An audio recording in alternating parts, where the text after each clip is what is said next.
तो आगे हम महादेवी जी द्वारा रचित गिल्लू नामक पाठ पढ़ेंगे और समझेंगे। सोन जूही में आज एक पीली कली लगी है। इसे देखकर अनायास ही उस छोटे जीव का स्मरण हो आया जो इस लता की सघन हरितमा में छिपकर बैठता था और फिर मेरे निकट पहुंचते ही कंधे पर कूदकर मुझे चौंका देता था।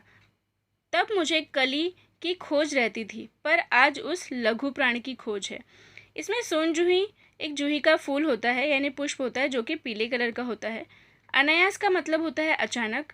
लता लता मतलब एक बेल होती है जो ऊपर मतलब किसी वस्तु के सहारे ऐसे ऊपर चढ़ती है, यानी एक पतली सी बेल होती है, उसको हम लता कहते हैं। सघन मतलब होता है घना, हरितमा मतलब हरियाली, और लघु प्राण का मतलब होता है छोटा सा जीव। तो महादेवी जी वर्मा कहती हैं कि सोन जूही की कली यानी पीली कली को देखकर महादेवी जी को अचानक किसकी याद आती है? एक छोटे से जीव की, जो वो पतली सी बेल की हरियाली में छिपकर बैठता था और फिर मेरे पास पहुंचते ही कंधे पर कूदकर मुझे चौंका देता था। तब मुझे उस कली की खोज रहती थी, पर आज मुझे किसकी खोज है? लघु प्राणी की, मतलब कि उस छोटे से जीव की। परंतु वह तो अब तक इस सोन जूही की जड़ में मिट्टी होकर मिल गया होगा। कौन जाने स्वर्णिम कली के बहाने वही मुझे चौंकाने ऊपर आ गया हो। महादेवी वर्मा जी कहती हैं कि लेकिन अब तो वो सोन जूही की जो नीचे जड़ है उसमें मिट्टी होकर मिल भी गया होगा। कौन जाने जो कली खिली है वो उसी के बहाने मुझे चौंकाने ऊपर आ गई हो।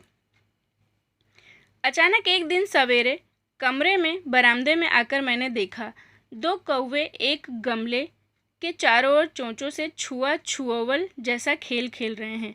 यह काक भुषुंडी भी विचित्र पक्षी हैं, एक साथ समादरित, अनादरित, अति सम्मानित, अति अवमानित।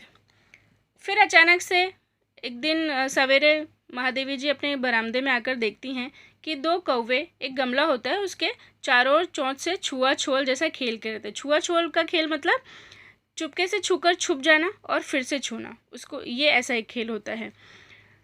काक भुषुंडी का मतलब होता है कौवा।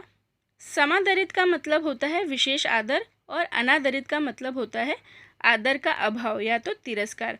यानी कि महादेवी जी वर्मा कहती हैं कि एक दिन अचानक ही सवेरे कमरे से बरामदे में जब आकर देखती हैं तो क्या देखती हैं कि एक गमले के चारों तरफ दो कौवे अपनी चोंच से छुआ छुअल जैसा खेल खेल रहे थे। और वो कहती हैं कि ये कौवे भी बहुत विचित्र पक्षी होते हैं। एक ही साथ वो विशेष आदर वाला भाव भी होता है उनसे और एक अनादर वाला भाव भी होता है। मतलब कि ये कुछ टाइम पे इसको इसके आने से सम्मानित भी कहा जाता है और अवमानित। हमारे बेचारे पुरखे न गरुड़ के रूप में आ सकते हैं, न मयूर के, न हंस के। उन्हें पितर पक्ष में हमसे कुछ पाने के लिए काक बनकर ही अवतीर्ण होना पड़ता है। अवतीर्ण मतलब कि प्रकट। तो महादेवी वर्मा जी बताती हैं कि पितर पक्ष के टाइम पे हम ऐसा कहा जाता है कि पूर्वजों को खाना खिलाया जाता है, और वो खाना हम छत पर रखते हैं जिसे कौवा खाने आता है। अगर वो खा के चला जाता है तो उसको शुभ कहा जाता है, और अगर कोई कौवा खाने नहीं आता है तो उसको अशुभ कहा जाता है। तो उसी के लिए महादेवी वर्मा जी बताना चाहती हैं कि जो हमारे पुरखे यानी जो पूर्वज थे, जो मर चुके होते हैं, वो गरुड़ के रूप में भी नहीं आ सकते और ना ही मोर और ना ही हंस के रूप में। उन्हें पितर पक्ष में अगर हमसे कुछ पाना हो, मीन्स खाना खाने के लिए, वो उनको किस रूप में आना होता है? कौवा बनकर। इतना ही नहीं, हमारे दूरस्थ मतलब दूर के प्रियजनों को भी अपने आने का मधु संदेश इनके कर्कश स्वर में ही देना पड़ता है। कर्कश मतलब कि जो कानों को चुभने वाली, कटु, यानी जो हमको सुनने में ना अच्छी लगे।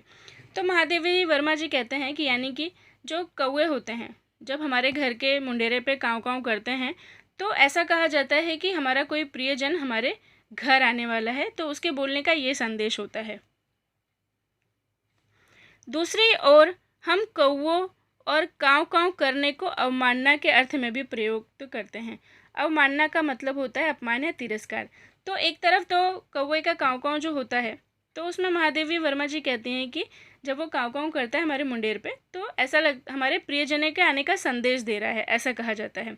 लेकिन दूसरी तरफ उसका काँव काँव करना एक तिरस्कार यानी अपमान के अर्थ में भी दिखाया जाता है।